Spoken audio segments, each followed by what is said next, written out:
Ассаламағалейкум, жаңалықтарды бәрінен бұрын біліп отырыңыз келсе, YouTube арнамызға жазылыңыз, видеоларымызға лайк басыңыз. Атырау облысында 3 адамнан тұратын отбасы, әкесі, анасы және 1 жасқа толмаған қызы жол апатынан қаза тапты. 9 наурыз күні Ақтөбе, Атырау, Астрахань тас жолының 551 шақырымында Лада Ларгус пен УАЗ бетпе-бет соқтығысқан.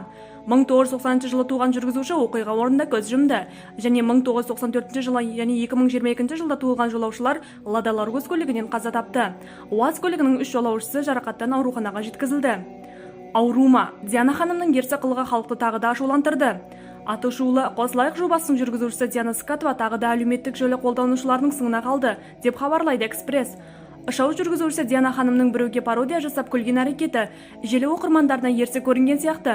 Себебі Инстаграмдағы Қосылайық 2021 парақшасына жазылған көп пікірдің жағымсыз тараптан екенін аңғаруға болады.